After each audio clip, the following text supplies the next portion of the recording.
What we can see here is a military parade that's begun to celebrate Qatar National Day. I think we sort of mentioned it in passing. The 18th of December is a big day in Qatar as well. There are lots of roads that have been closed off as well. And this is a commemoration of Qatar's unification.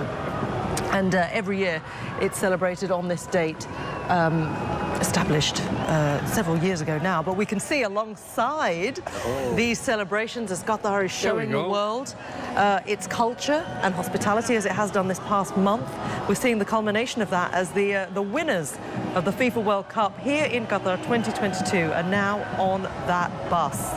This is another touch of that meticulous attention to detail that you were just describing.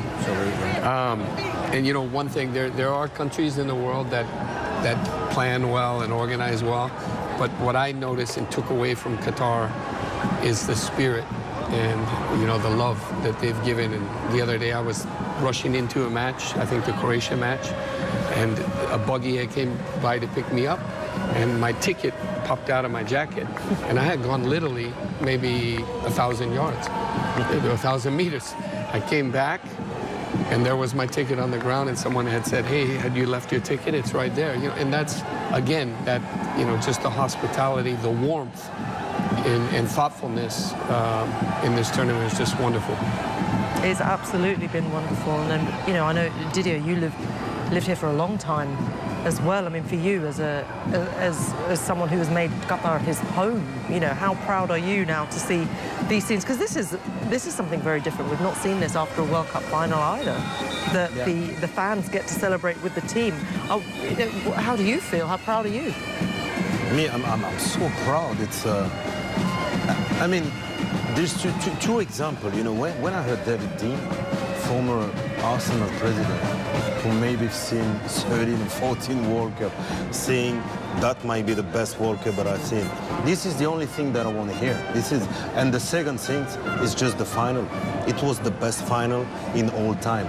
So you imagine how much I feel, because this is second home. So it was a unique World Cup. You will never have that, you know. It's people, they have to understand, you know, all over the world, people were a little bit harmful on Qatar. It was the best World Cup in terms of organization, no alcohol, so people, especially the women, they were so happy just to go to the stadium. I've seen so many babies in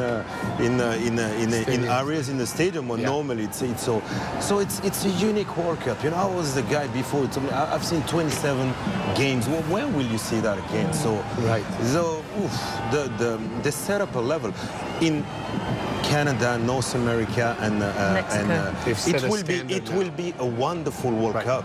It will, because America, Mexican, it's always unbelievable. And Canada, it will be a wonderful World Cup.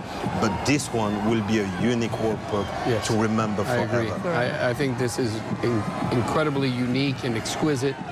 And what we're seeing here, now maybe every World Cup going forward, they'll take a page from Qatar and say, hey, this is a nice touch as well, where right out of the stadium, the winners go on the bus. Then maybe you have, instead of having 500,000 people in the streets, maybe the next time 1 million come, you know, because they'll plan for this. Yeah, you know, it's interesting, isn't it? Because obviously they would, if they were going down, you know, the scenes where we saw in Buenos Aires, it would be absolute pandemonium. But I think when you achieve something so incredible like the World Cup, the fact that you do get to celebrate with fans, because some of them have come from Argentina, but they're also fans from all over the world.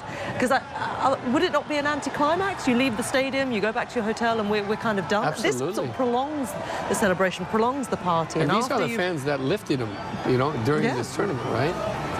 This is a really good point. I didn't think about it, because they have fans from all over the world, Not everybody can go to Buenos Aires or live to Buenos Aires. So they came all over from Asia, from Africa, from Europe to see the team. It's once in a lifetime, Didier. Once in a lifetime for all of those fans. Yes, so just to see them in Qatar during the National Day, just what, 2 hours after the game, it's unbelievable. You just said it then.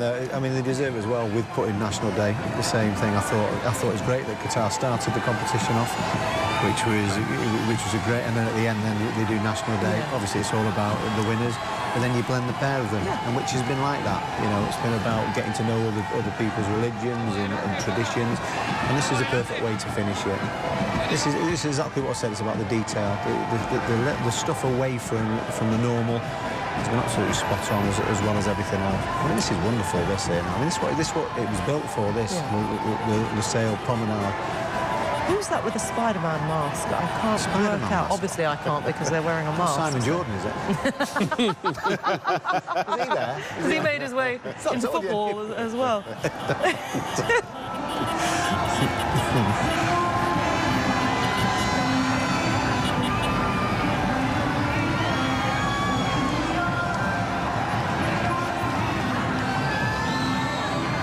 The other thing is, last time a South American team won was 2002. It's been all European. You know, it's been European. 2006 was Italy, 2010 was Spain, 2014 was Germany, 2018 was France. And so it's taken 20 years. Yeah, for a South American For a side South to- American Can I team say, to if I'm win. ever on a quiz, I want to be with you. You beat me the other day in the quiz, my friend. But yeah, you can call me. I don't know how. I guessed that last one as well. But anyway, well. But I mean, it started getting in the heads of South Americans as, hey, is this a European-dominated for several reasons? And this time came close. What a cracking final. It's been an incredible final, hasn't it? And, you know, in a city that is, you know, not a traditional host. And it was a one-city World Cup. It's been, as you know, you guys have mentioned it, it's been fantastic for all of us to be, you know, sometimes in the studio, run off to a game, and we made it, and we got to enjoy the entire tournament in a way that I don't think we'll see again, certainly not in the near future. And the FIFA president Gianni Infantino has also been reflecting on the success of this World Cup here in Qatar. Great pleasure to have you with us. It has been a long journey, starting from 2010. You have been a very important part of this success. How do you feel in the last steps in the final? How proud you are and how satisfied you are? Well, I feel happy. I feel proud. I feel good. It's great to be here. It's great to be at this final, the final day after an incredible World Cup where everything ran fantastically well. Now we are certainly going to enjoy a great final, and you know, we are all so happy. So, for the last couple of years, you have been part of this region, part of this nation, Arabic nation. You lived here for a long time. You eat Arabic food, sometimes you speak Arabic words, and now you dance Arabic as well. How was that experience? People think you are part of them.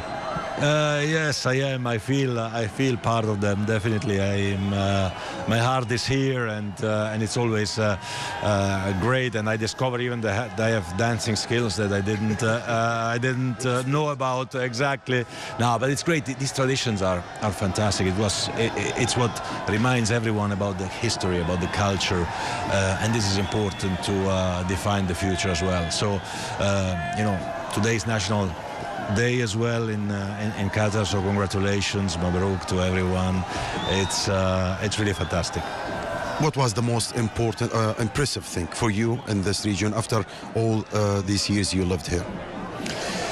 For me, really and we've witnessed it in this World Cup as well, the way everyone has you know, opened their doors, their hearts to the people. Okay.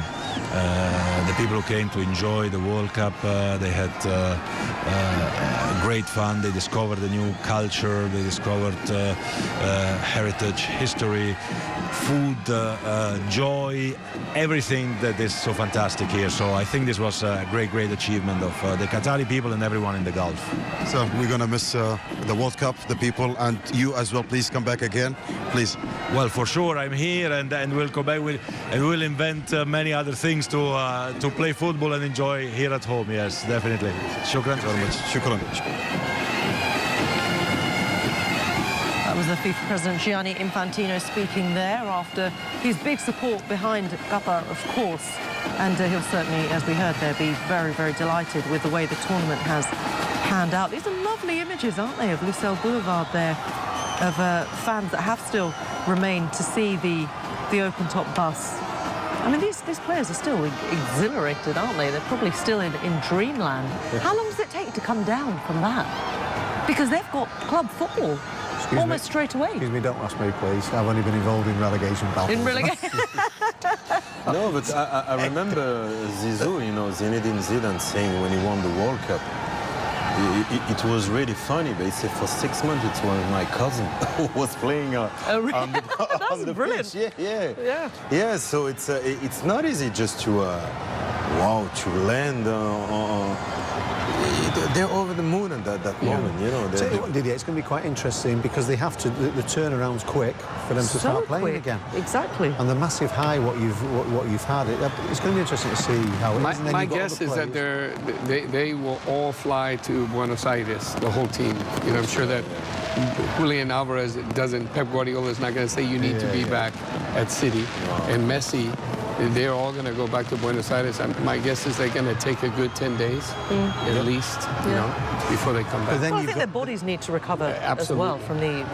like, for example, in the Premier League, but then you've got the players like your Salah, like your Haaland, who haven't been playing, so they're going to be ready to go. But they've played 7 matches. So, you know, now they have all the specialists that are looking at the body and monitoring the body, and the body needs rest, too, as well. So these are $100 million players. So you can't put them at risk to come back in and you're playing at Stoke on a Tuesday night. You just get them back in there, I would. Get them straight back in. Get them back in. Look, when I do something that's really cool, people say to me, oh, you have such a glamorous job. And I say, well, you know what? I just go home. The minute I land, I just do laundry. And that's actually how I know that I've come back down to earth. But, of course, these players After yoga, oh, if only. Workout. These players have after working out, yeah. It's probably that too. These players obviously don't do their own laundry. I'm sure they have staff to do all of that. But it's interesting. I mean, looking at this Argentina side, we touched on Alexis McAllister. Julian Alvarez doesn't get in ahead of... Oh, dear, what's happening here? Oh, we hope we don't see any accidents here. I mean, we've had that infamous moment, haven't we, with Sergio Ramos with the Champions League trophy that went under the wheels of the bus. So we hope we don't see anything like that here. But, you know, players like Alexis McAllister, Julian Alvarez cannot get ahead of Erling Haaland at the moment. These players have elevated their level now. He can join them, though. Yeah, absolutely. Yeah? Definitely, yeah. How does this change because this is unusual, of course. We're seeing a mid-season World Cup. So they're going back to their clubs now in a very different scenario. And for club managers, this could create some headaches in a good way. Nice headache, by the way. It's good that. Everyone at Manchester City, I talk about Alvarez. I mean, they've monitored, they've looked after him since they bought him. They loaned him out for, well, they had him getting his experience for a couple of years. He's played a few games so far at the start of the season and scored a few goals as well. It's just the fact that everyone's talking about Haaland and the impact what he made. So this is a nice problem. This is going to give him more confidence, you know, and hopefully he makes... Why can't he play with Haaland, by the way? That could be a little bit of something which they might look at. But Guardiola will be looking at that thinking, we can't wait to get him back. This is a wonderful sign. The cogs will be turning in Guardiola's brain now, won't they? The track record of Guardiola, he always has a little bit of a hierarchy to the players that have already been there and built in. And the new players that come in, he takes a little bit of time to bring them, whether it was Mahrez, Sterling.